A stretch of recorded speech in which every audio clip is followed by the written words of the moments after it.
1,100 coal miners are still on strike in Brookwood, Alabama. Their strike began on April 1st, 2021, over a refusal by the company to even match what workers gave up to save the company when the company went bankrupt in 2015 due to poor management.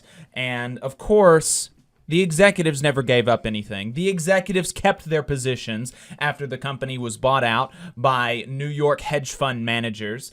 But the coal miners sacrificed. The coal miners took pay cuts. The coal miners took cuts to their health care and their retirements. And the executives never did. So the coal miners went on strike to at least get some of that back.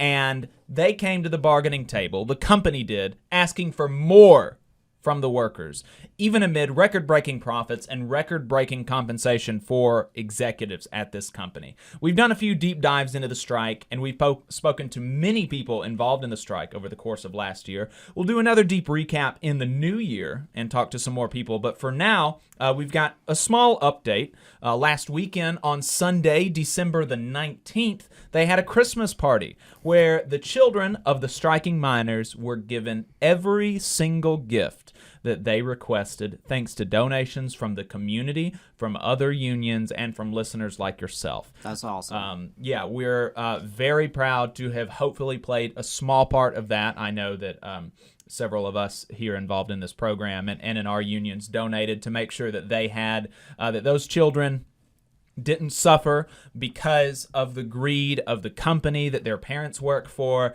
that they didn't have to go to school next to the children of some scab and talk about how Santa didn't come to my house this year, because, as we all know, Santa is a teamster and he supports striking miners. So we're very glad that they were able to make the the wishes of those children come true, because this is a very hard time for these families. I mean, just think about what your life would be like 9 months on strike.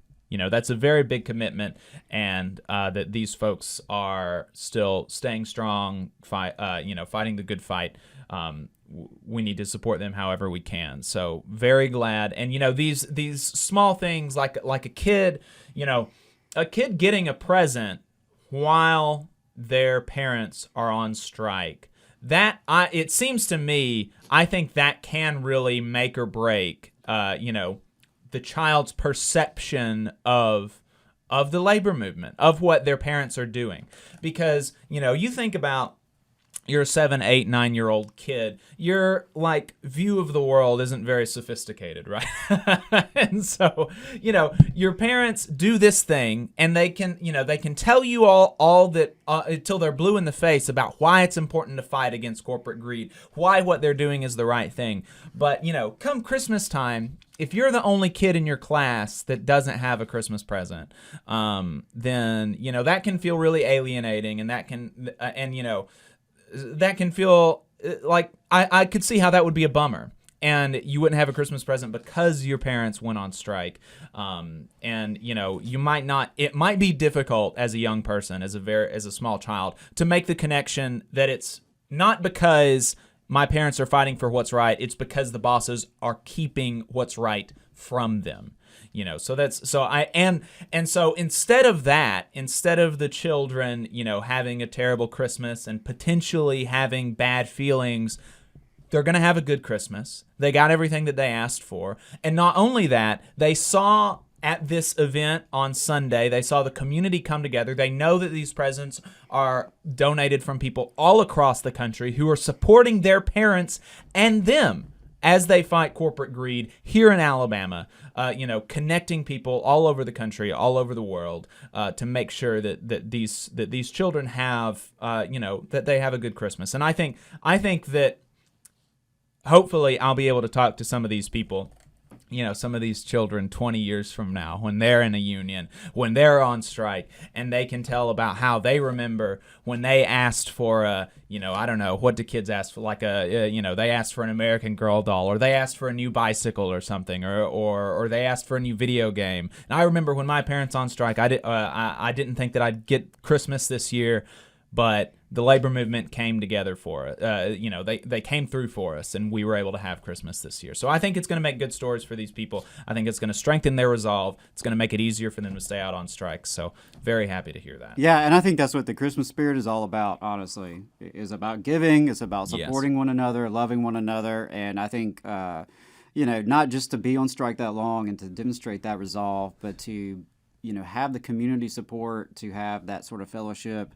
I think you're exactly right. It's great that they're going to have that memory instead of, of course, they're going to remember some tough times throughout this. No doubt. No doubt. But they will remember, like you said, that folks came through around Christmas time. That's what this movement can do and what we should do. So shout out to all of the folks who contributed in whatever way you did.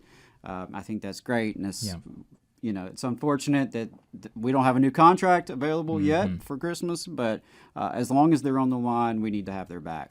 Right. In other news on that front, it was announced on Tuesday that the UMWA lawyers filed an appeal with the Alabama State Supreme Court to overturn the unconstitutional bans and restrictions on the minors' right to speak and assemble.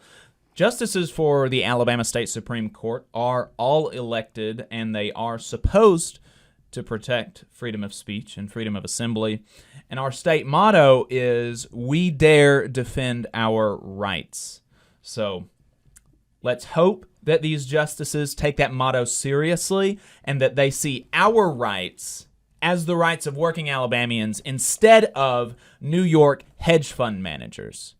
Because unfortunately, our state motto has for so long, basically, since, as its inception, was, we dare defend the rights of white property owning men.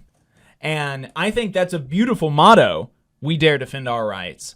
If we means everybody, if we means working people, defend our rights against people who would have us starve and work 7 days a week, 12 hours a day, down 2,000 miles below the surface of the earth, not get to see our families, not be paid adequately, not get good health care.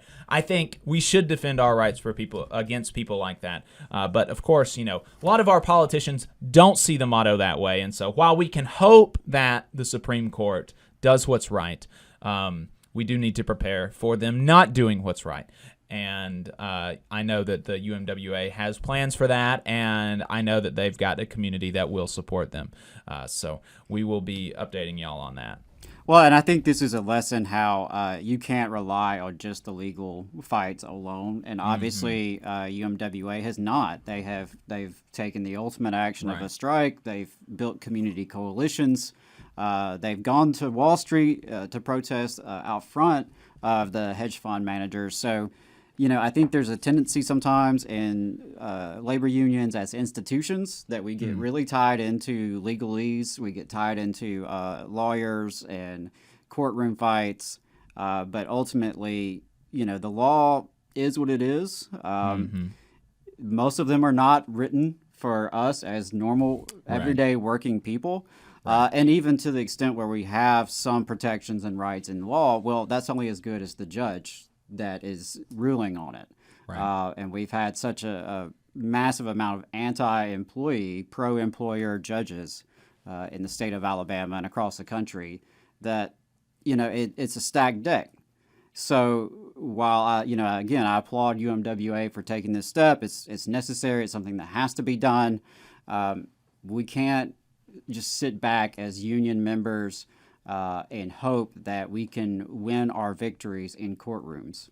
Because lawyers will not save us. Only we can do that collectively. Yeah, they're not called the boss's courts for nothing. So, the attorneys of Maples, Tucker, and Jacobs are proud to represent working people in Alabama and across the Southeast. They have over 100 years of experience representing injured workers in workers' compensation, personal injury, and disability claims. Let their attorneys help you when you get injured on the job. You can find them at www.mtandj.com or 855-617-9333. Let Maples, Tucker, and Jacobs help you when you get injured on the job. Again, the website is www.mtandj.com or the phone number 855-617-9333. No representation is made that the quality of legal services is greater than the quality of legal services from other law firms.